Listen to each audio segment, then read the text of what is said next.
I'm very excited today to have Jerald Times in the building.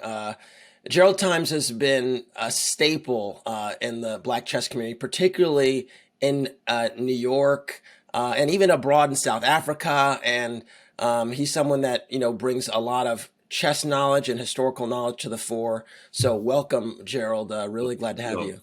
Thanks for the invitation, Kassa.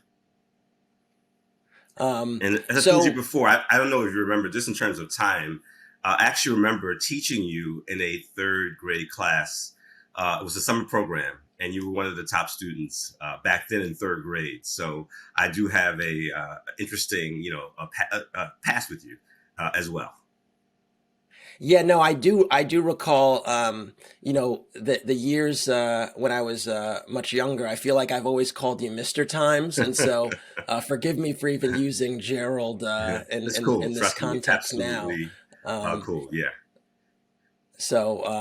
but yeah, let's actually go take us back a few decades, or maybe more than a few decades. How did you get your start in chess, and in particular, what drew you to the game?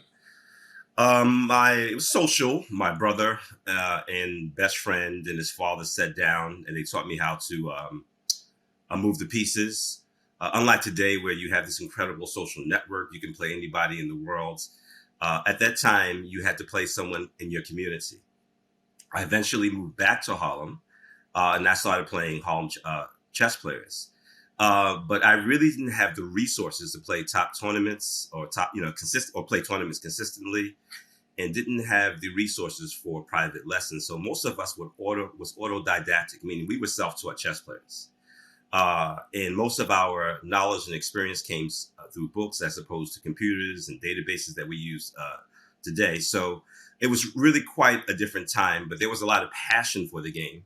And surprisingly, a lot. I mean, several of us made chess masters, even in that generation with limited resources. But today, it's going to be an explosion of talent worldwide, but definitely within the African American community, just for the fact that you, Costa, will probably be the very first African American grandmaster. When I say African American grandmaster, Maurice is technically speaking an African American grandmaster, but I mean born here in the United States. So that would be a significant accomplishment once you make the title, Mr. Corley.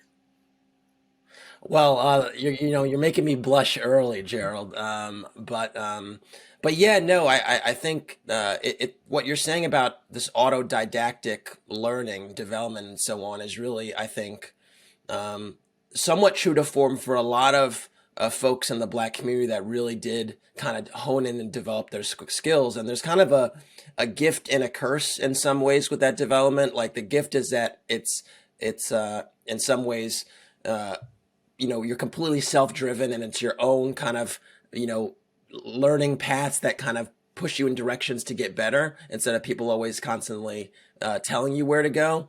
But the flaw or the drawback in that at times is that that lack of formal training can mean that you do get lost at times, and you are sometimes trying to find the ground truth in a way that is more cumbersome than if you had more guidance and you know and investment financially and otherwise. So, um, uh, how did you kind of reconcile the kind of gift and curse of it all?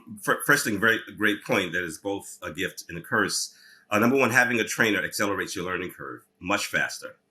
Um, I eventually took some lessons, only for about 3 months with Moran Shea. He was a tremendous trainer. And I do think that there's a certain type of we call heuristics or shortcuts that trainers give you. So you won't get frustrated. So yes, you can be autodidactic and you can learn on your own, but it takes much longer. Whereas having training traditionally, you go much faster. Something as simple as when he was teaching me the black side of the closed Sicilian. Now, there are three things you need to know. We don't allow D4.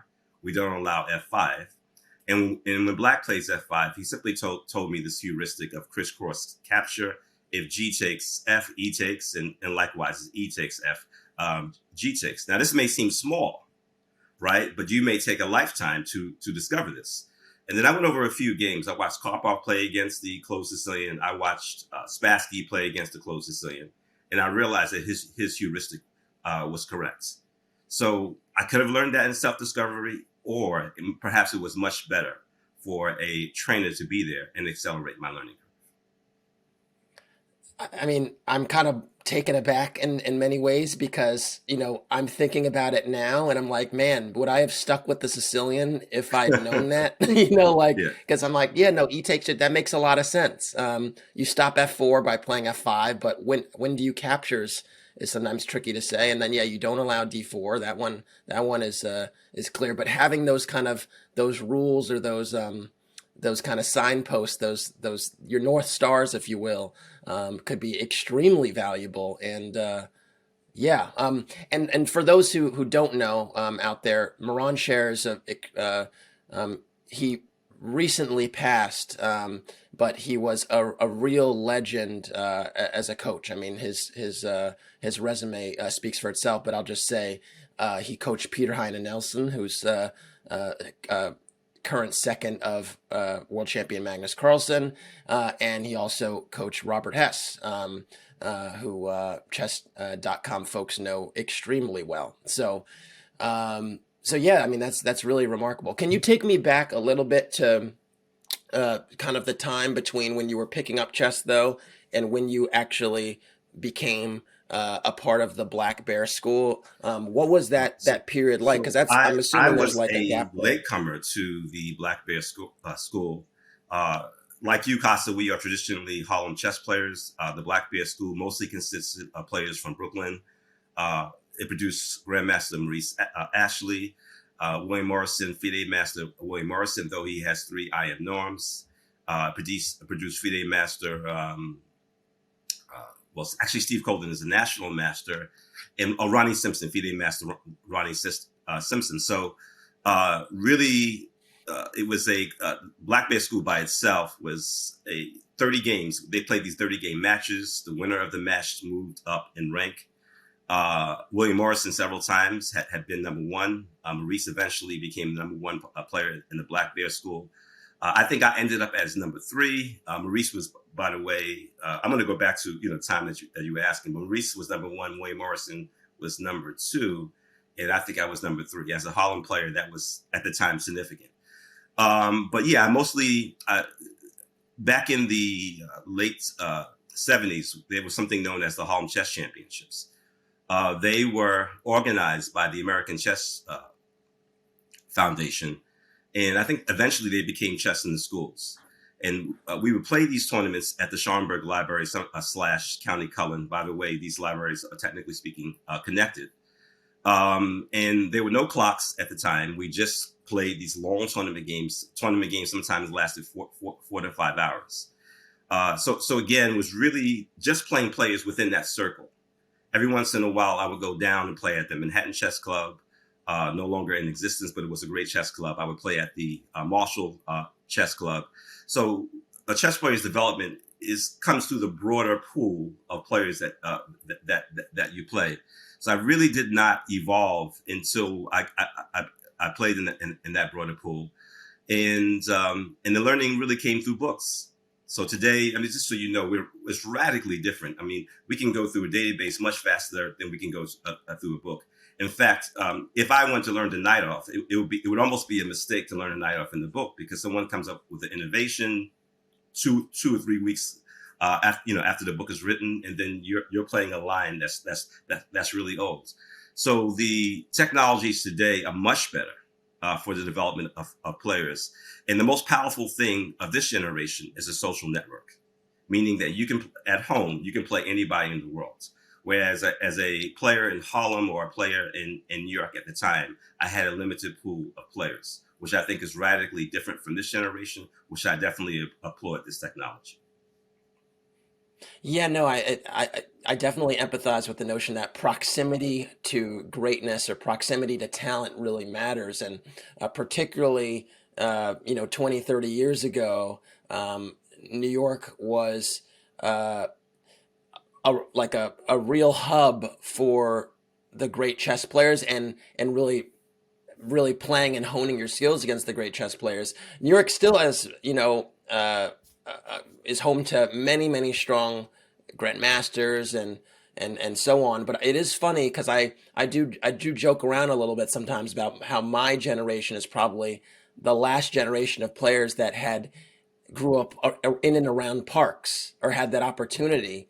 And the kids coming up now have zero kind of zero really physical interaction with the game. It's all virtual, it's all online. And yeah, I mean, you definitely, the learning is accelerated, but there's something to be said, at least from a cultural perspective, about getting that type of enrichment, that just is kind of I think the embers are slowly dying, in fact. I mean, that's a good point. And I mentioned the social network, but the irony of playing in parks is that you did meet people, and the trash talking, the improvisational skills that you got from playing so many different players, um, and the whole nurturing within the community. So even if, for example, a lot of the other plays, they would get to see the chess masters play, and everyone would hover around, and there was a kind of vicarious learning that you achieved. I would be in the parks and I would watch grandmasters play. So you learn not only through your games, but you learn by observing other games, and that was something about the park setting. And then there was this beautiful exchange of information, this exchange of ideas, and you learned the secrets. I mean, I learned about Capablanca, and I remember Asa Hoffman telling me about how brilliant Bobby Fischer was. And I had to admit, until Asa Hoffman told me, and again, that's in-person conversation, I really, this informal learning that you get in the park experience. I really didn't know how brilliant Fisher was, and so I was forced. Asa was the one that forced me to really sit down and observe his games. So yeah. So there's something to be said about that in the communal experience of chess, the power of the whole community coming down, and the love that you get for the game, and how that love is shared in the communal experience. So that is missing, I will admit, from the generation that's just learning chess virtually. Yes. Now, as far as the over the board chess skills are concerned, does it ultimately matter? Because the one thing that I do think about, at least with respect to my development, is being in parks. At least the park that came to be the one I kind of ran was Marcus Garvey Park, and ultimately the strongest player in Marcus Garvey Park, consistently was maybe about 1800, and so I felt that I had to ultimately uh, pick up new skills or kind of divorce myself from some of the skills that made me an effective park player when I became a more formal tournament player. And I think one of the cool things, particularly about the times and parks and so on, maybe several decades ago, is perhaps the average park player was a bit stronger, or at least there were more grandmasters and so on that would actually travel and engage in kind of the park's setting and park dynamics, because there wasn't any internet. So maybe there wasn't this need to kind of adjust your game, because I kind of liken it to you know someone that plays street ball, maybe has a nice handle, but couldn't do anything in a real 5-on-5 game with a team, where they gotta, play defense and understand certain defensive concepts and have to understand spacing and so on. It's a totally different game. And so did you feel that dynamic when you eventually went onto the tournament scene, or did you feel something else? So fortunately, I was always a tournament player. So a lot of the park habits, I picked up some, some of the distraction techniques that you get in the park, and the trash talking, um, uh, and again the improvisational skills. And one of the things that was great about the park players, in the last 30 seconds of the game, they could move pieces magically to try to alter the results. But chess it's about theory. I mean, the theory is the truth on the board, and you cannot avoid that theory. In playing park chess by itself, you'll pick up some tactical habits, but overall, I found more park players to be more tactical than strategic in their thinking, because park chess was really about blitz skills. It's about speed skills. It wasn't about long-term 4-hour games, 5-hour games, which is a different type of chess. So playing in the Harlem Chess Championships and playing in USEF rated tournaments, even though I was a park player, I had that experience. As I evolved, Moran Shea was really the one to point me out that chess is a data game. It's an information game. And at a certain point, if you don't have the information, irrespective of your talents, you're not going to flourish at the board.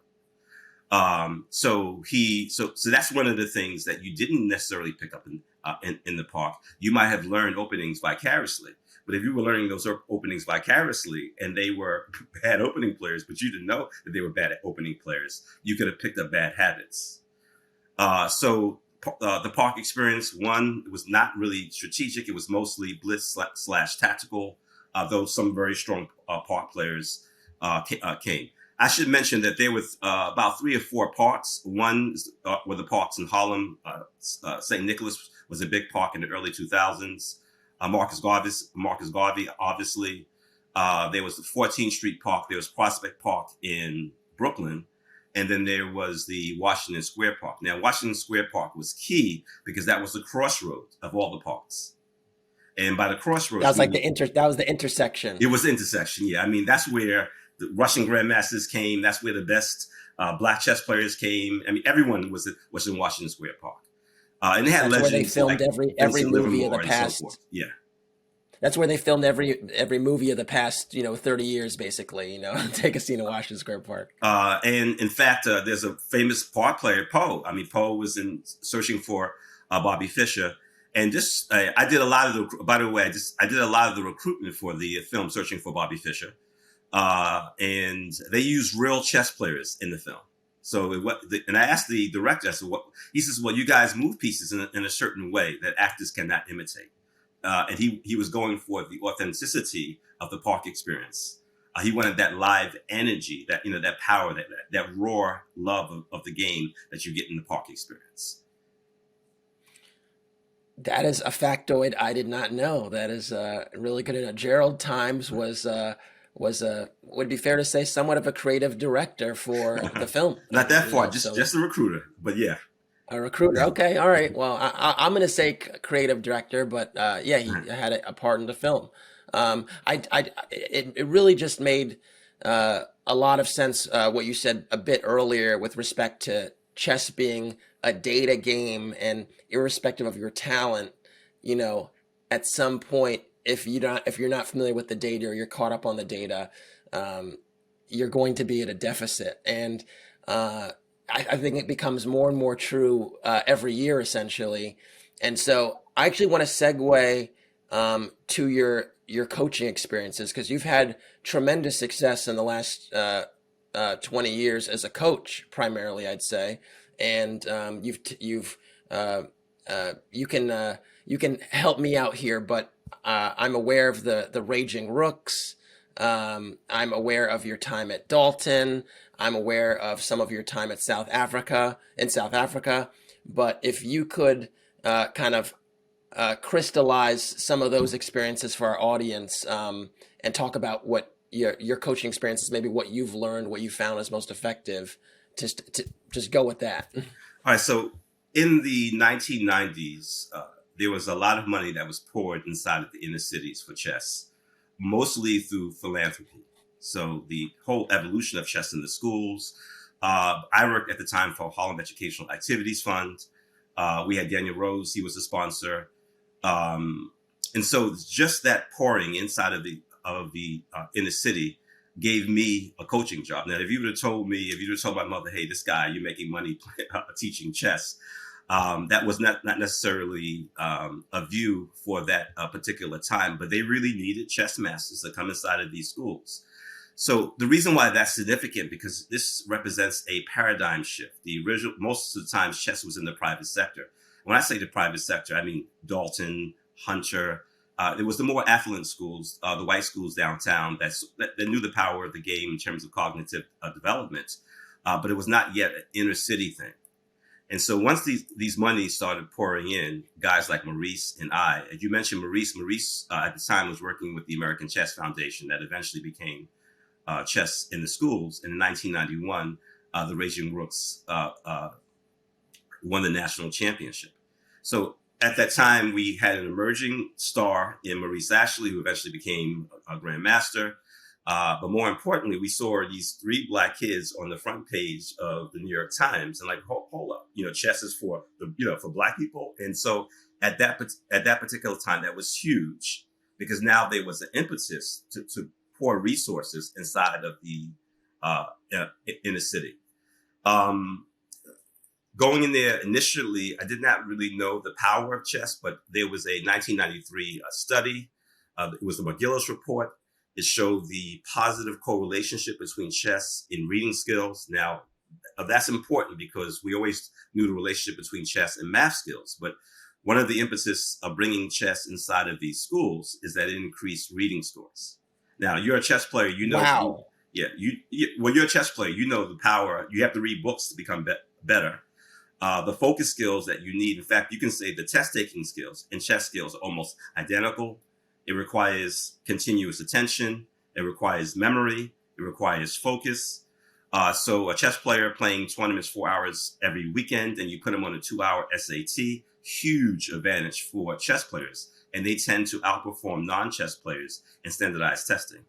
But the McGill's report was given in the South Bronx, inside of an inner city school, and they found out the chess players who took chess for 3 years outperformed non-chess players in reading scores. And so, Raging Rooks slash McGill's report were the game changers that poured money inside of these schools. And so, the generation that you eventually came from, with Joshua Colas, Justice Williams.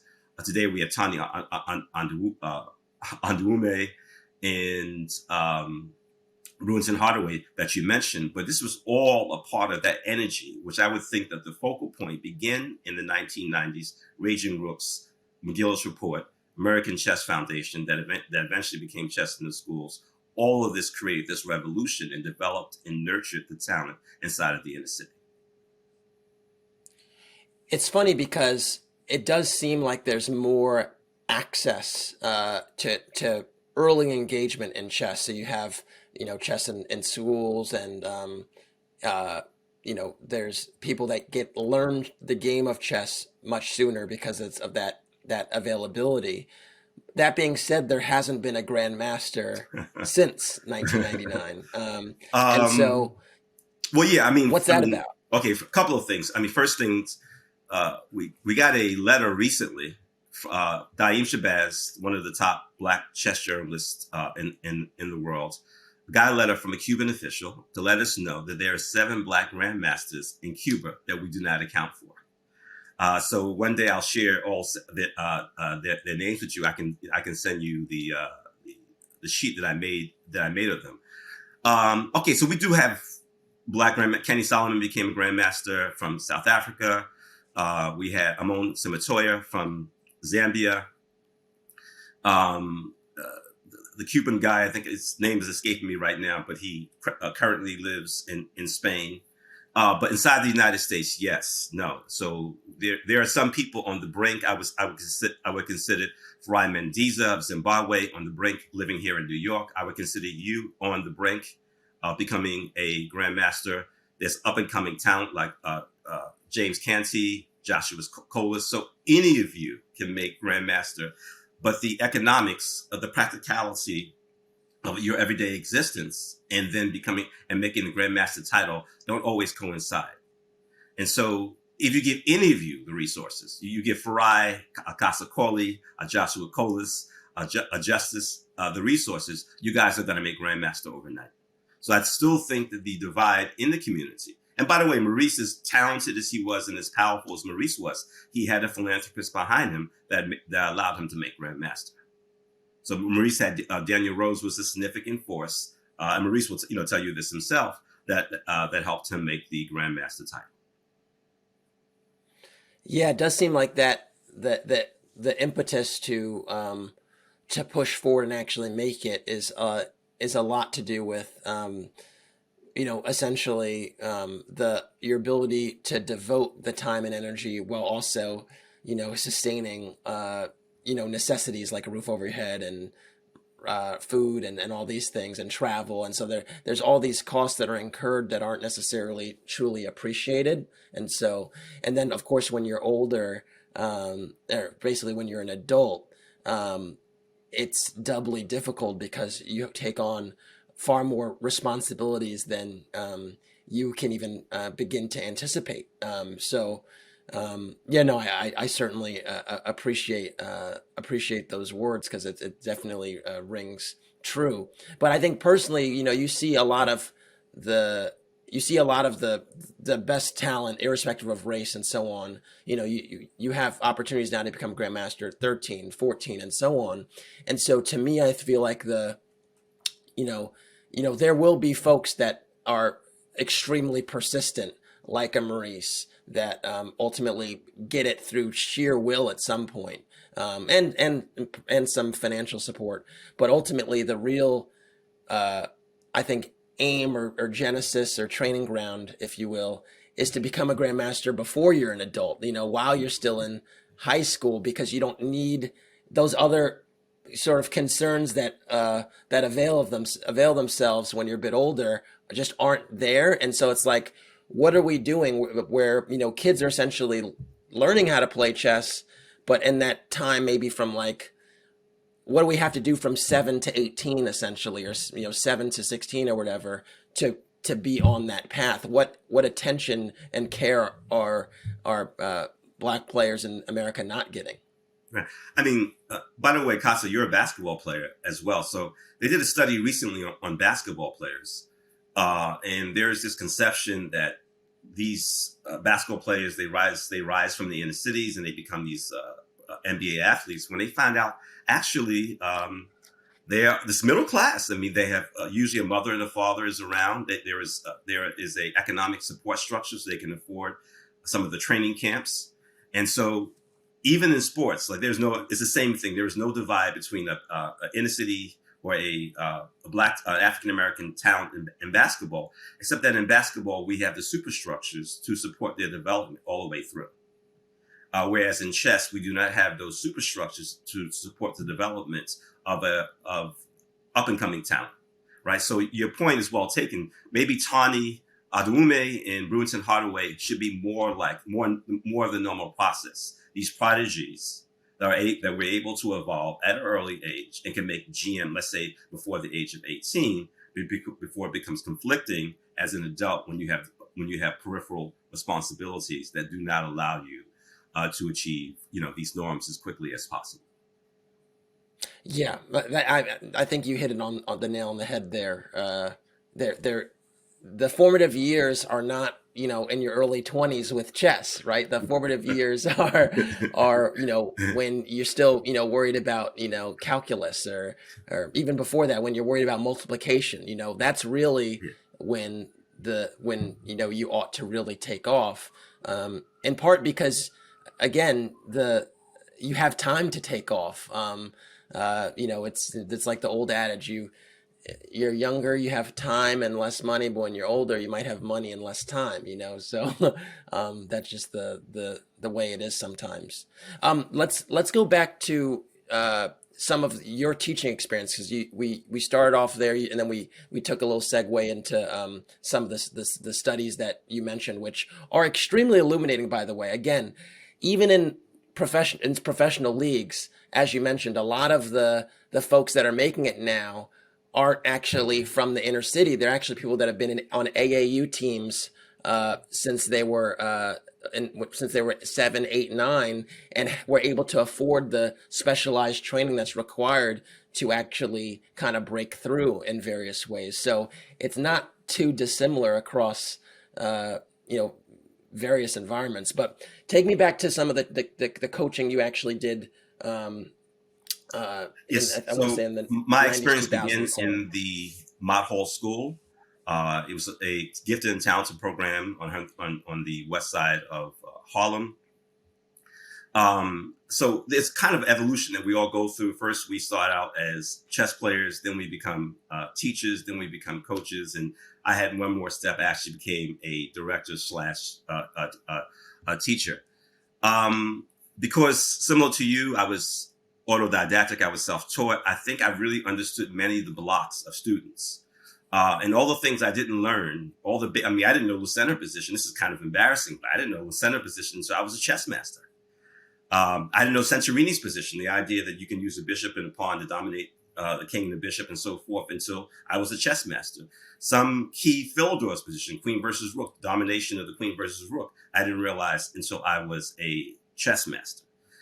So a lot of the things that I realized would accelerate a student's or a future chess player's curve, I really learned as a coach, because I saw my blocks, my personal blocks, things I didn't understand. I was able to empower students and try to accelerate their learning curve. Because really, as a coach, that's your number one thing. And I would say that there is a distinction between a teacher and a coach. A teacher is, you're laying foundational knowledge, whereas you're a coach, you're traveling with them. And I think you have a more significant role model, a relationship with them, and you're really more responsible for performance. So I was blessed to be both a teacher and a coach, meaning I traveled with young people to tournaments, and the aim was to win national championships. At the time, we really wanted to show that inner city children could win nationals. That was the symbolism of the Raging Rooks 1991. Dave McAnulty's Knights of the South Bronx, again, an inner city school winning the national championship. 318, we can pass the torch to 318, inner city children winning national championship, and so forth. So it was not just enough to teach inner city children. We wanted to produce masters. We wanted to produce national champions, and now the push is to produce grandmasters. And so the evolution is quite significant. When you were working with kids at Mott Hall, what did you find anything like as far as teaching practices or methods that were most effective? Like, did you teach certain positions or openings or middle games, or what did All what right, did your so training people I'll, look like? I'll give you one of the secrets here. So a good coach will correct your moves, but a great coach will correct your thinking. And All right, hold on. I want to repeat that again for the people in the back. Can you just repeat that again? so a good coach will correct your moves, and a great coach will correct your thinking. So really, I love part of the that. magic of coaching is holding a mirror up to a child so they can see their own thinking. And sometimes you made the move because you were overconfident, you were dismissive of your opponent. And so whether they were this kind of self-knowledge, this self-awareness is part of the cognitive process, and it helps to accelerate their learning curve as players. And so, meaning games are not lost because you didn't know the Roy Lopez, or you didn't know the 14th move of the Roy Lopez, or because you couldn't execute a rook and pawn end game. Yes, of course, these are technical things that you need to win chess games. But games are also lost because of lack of self-knowledge. So the issue of Spassky losing to Petrosian, I tell the story many times, but Spassky lost the world championship to Petrosian in 1966. Spassky goes back to Botvinnik and he says, why did I lose? Now, many people may not know, but Spassky was an incredibly talented chess player, right? In many ways, he's considered one of the first universal chess player. He can attack like Tal and he can defend like Petrosian, but he loses this match. And Botvinnik told him, the great, talented Boris Spassky, did you study Petrosian? Right? So, meaning he didn't think it was important to study the opponent. The famous line from Sun Tzu, know your enemy, know yourself, in 1,000 battles you will never lose. He just thought it was about Spassky. And so he had to take the time and recognize that he needed to understand Petrosian. Beating you means I must understand you. Chess is a conversation, is a dialogue between two chess players. So by 1969, he knew what to expect at the chessboard. He has studied Petrosian, and he eventually becomes the 10th world champion. But even someone as accelerated and gifted as Spassky needed to be aware of his own thinking. So that's always huge for chess players. Wow. I frankly, as you mentioned with this autodidactic learning experience, I didn't know that. So, I mean, that's really illuminating for me, honestly, and maybe could have saved me many losses over the years because I must say personally, I've especially in the computer era, um, uh, there's this kind of decision making. You can There's this fork in the road essentially you could take where you can either prepare for your opponent and play to your opponent's weakness, or kind of play to your strength, which might also potentially be their strength, but play on the terrain you know best, irrespective of their skill set. And I've typically done the I'm going to do my own thing, and because I think that gives me the best chance to win. Whereas sometimes knowing your opponent might actually be the kind of the best uh, give you the best potential return on investment. So it's something that I've kind of gone back and forth with, and yeah, know your opponent, know yourself. Right, That hits home. and of course, knowing your opponent doesn't preclude you not going with your strengths, but just being aware of the other is significant by itself, right? I mean, Sun Tzu's what made Sun Tzu's book Art of War so revelatory is because his conception of war is not aggression. His conception of war is empathy. I need to understand you, where you eat, where you sleep, your relationship with the emperor. If I can understand you, I can be more powerful. So that's what was Mm. shocking about the art of war. But also, let's just take another example of Alekhine in Capablanca. So Capablanca didn't lose a chess game 1916, 1924, 8 straight years. Alekhine had never beat Capablanca, ever.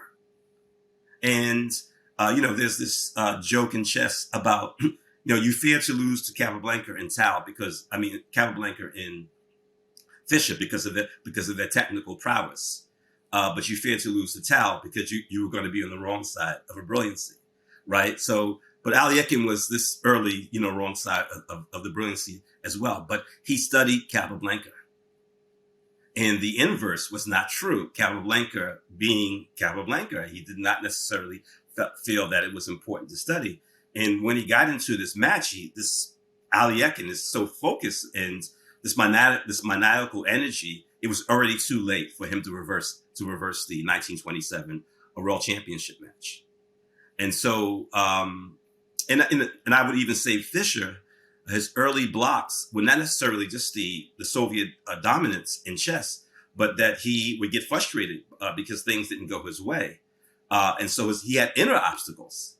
And one day Fischer has to wake up that I'm Bobby Fischer. You can't stop me, despite what's going on in the externals. And in 1972, he eventually becomes world champion. So even at the highest level, we have to make adjustments. And there are levels of awareness, irrespective of chess knowledge, that will allow us to evolve. In terms of students, this is one of the things. Yes, we hold a mirror to your thinking. I want you to be responsible for yourself, right? And I would say there's a couple of things. So there's some laws of winning positions and there's some laws of losing positions that I think are true. So number one law of a losing position, irrespective of the player, if the position is winning of the rating, the position should win. Young people sometimes think because I'm playing a higher rated player that I should lose this game. No, I want you to know that the position wins, not the player. Mm. Another law in the winning position is that if the opponent makes a mistake in the winning position, meaning they don't play the best move, you win the position even faster. And finally, the third law of the winning position is that even if the position is winning, but you fail to act upon it, you will squander your chances for victory. So why are these laws important? Because you're making people responsible, irrespective of the player. It is about your strengths, recognizing what you're capable of in a particular position. And then I would say, really, there's only one law of the losing position, which is that I can lose to the world champion 10 times in a row. But as long as I'm learning from each loss, that means the world champion cannot beat me the same way. So we say wisdom is not the absence of error. Wisdom is the absence of the same error. So wanting to make young people responsible, yes, if you lost the game, we do have to make adjustments. And so just in terms of the results and their relationship to the results, that was significant in the process of them becoming chess players. There's a lot of parallels there too with life. Like I think that's the other thing that I mean. First of all, you do an amazing job of framing uh, these like chess development skills that also kind of become part and parcel to being, full forming, accountable adults. And so I could also see why, um, why philanthropists and research would kind of validate chess's utility with kids, because you see the process of learning and development and getting better, and it's very similar to what you would want to see from young people as they get older. So yeah, really, really cool. Um, if I could take us now from the Mott Hall experience to your experience coaching in South Africa. What was that? What was that like? And then from South Africa to Dalton, different environments, right? So what was different about them, and how did you kind of act accordingly to make sure you were most effective? Right. Definitely different environments, but the Dave McAnulty from Dalton is the one who sent me to South Africa. I should mention that to you. Um, so you have a country where, like any place else, there's this tremendous divide. It's the history of apartheid. When I got there, there was only one black South African champion, and the rest of the and I think they have one colored champion, and the rest of the champions were white. So chess was not a part of the townships. And just so your audience, a township during the apartheid era meant lands that was designated for blacks. So Watu Kabasi, by the way, was the only black South African champion, and Kenny Solomon was the only colored South African champion. Now, colored is a word that's in America is more of a controversial word, something used in the past. But in South Africa today, the word colored is still considered part of national identity. And in fact, Kenny Solomon is considered colored, but if you took him here in the United States, he would actually be considered a black. So we list Kenny Solomon as one of the several black grandmasters inside the United States. But okay, the idea, McAnulty's idea was to send a chess master inside of the townships because they would not ordinarily have access to the game. I would say one of the most beautiful things about South Africa is that the playing ground, meaning that you take a township kid or someone living in a gated community and you bring them to the same chessboard, right? So one of the things where apartheid really did not apply as much was in these on the chessboard. So it was the crossroads, as we had used that word earlier on.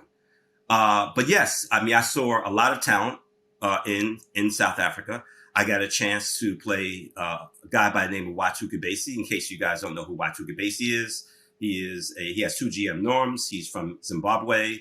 In 2001, he took the gold medal over Garry Kasparov, and he beat me. I'll finally publicly admit that Gwazi beat me 43 games to 11. And the question of why did he continue to play me? Well, turns out he's not used to losing 11 speed games in the same day. So he was he was a little frustrated. So I take it, hey, I'm the guy who beat Gwazi, 11 games in the same day. But you're going to see a lot of these incredibly talented African players, and their biggest problem is geography, particularly living in the Southern Hemisphere. It's very difficult in terms economically for them to travel to Europe, to the United States, and play the top tournaments. But just in terms of the township experience, I would say that I was impressed with the oral skills of the chess players, some of the memory skills. I would set up a chessboard, and almost immediately they would know how to set up the chessboard. The visual acuity, I was impressed with these first and second graders. Wow.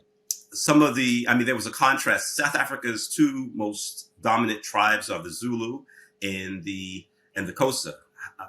Strangely enough, the Zulu is the word that's known mostly, but most of the famous South Africans that are actually Xhosa. Like Winnie Mandela is Xhosa, Nelson Mandela is Xhosa, Stephen Biko is Xhosa.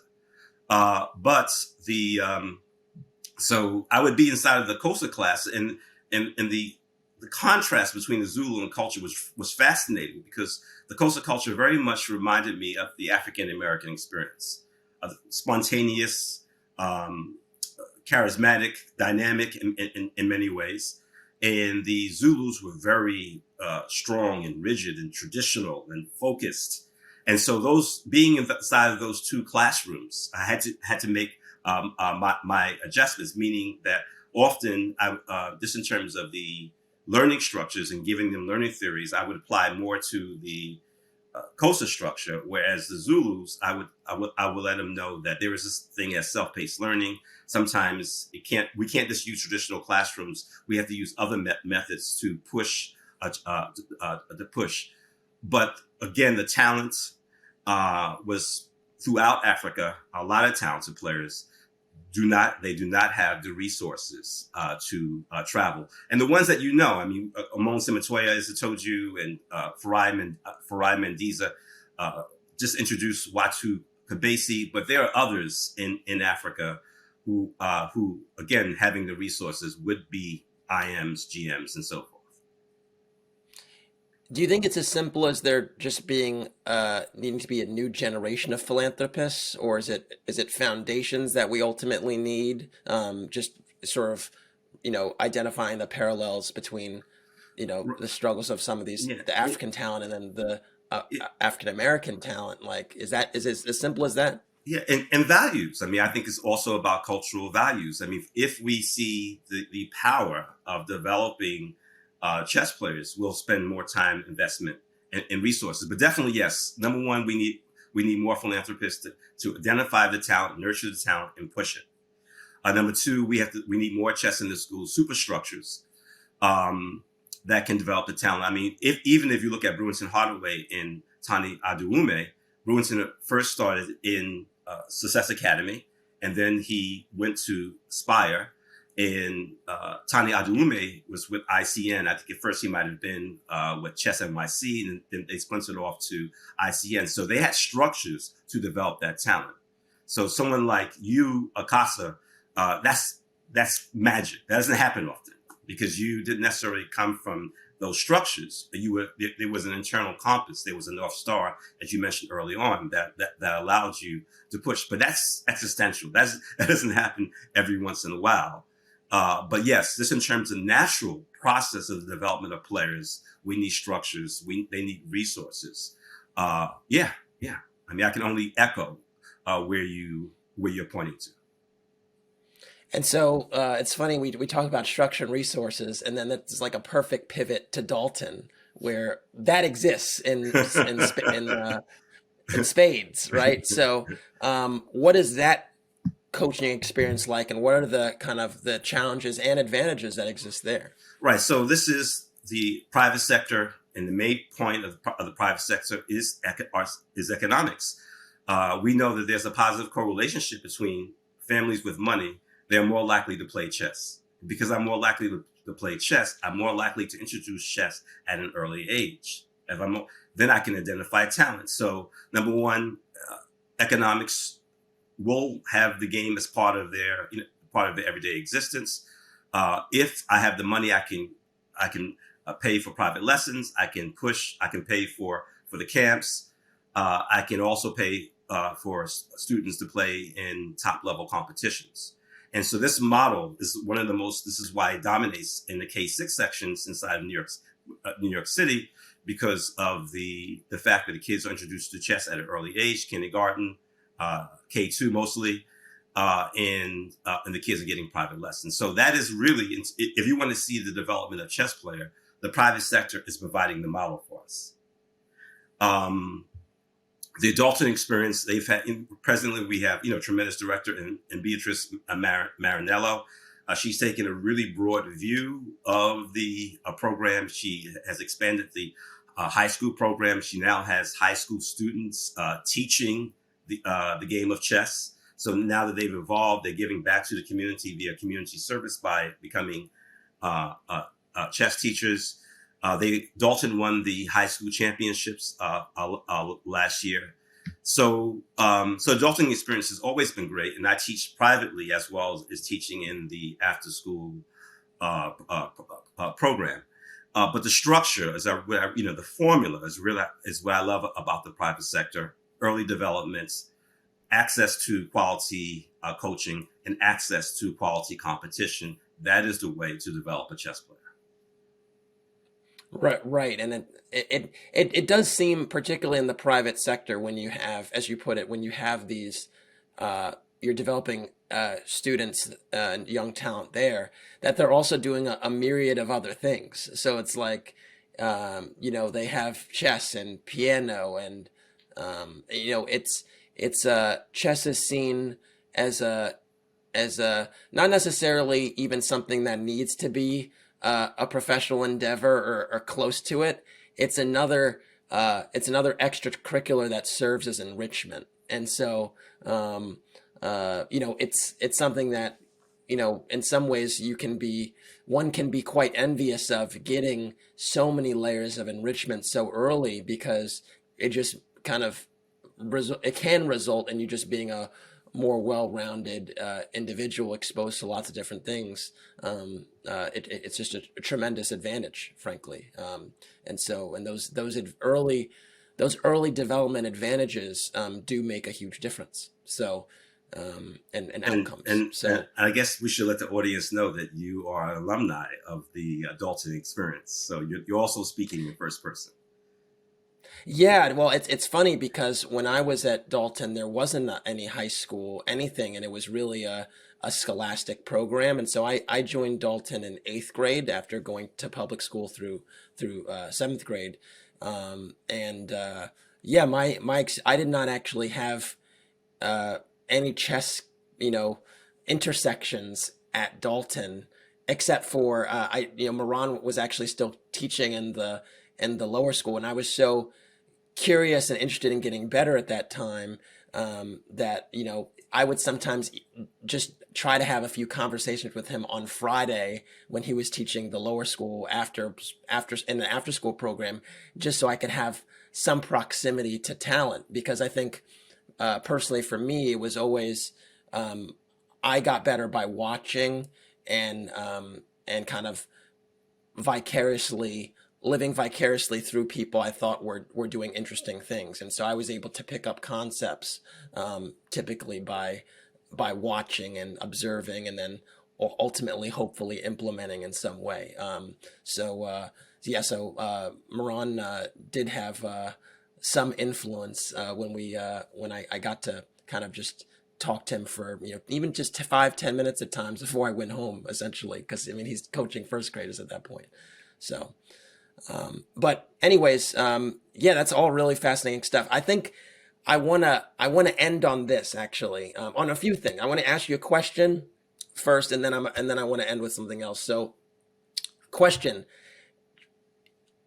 chess philosophy. I always want to hear from folks about where they think the current meta game is, or where they would go with the game if they were, still at it with the same fervor and so on. You've been primarily a coach for some time, but where were you stylistically, and what do you think is the kind of the optimal approach to handle the Wow. game today?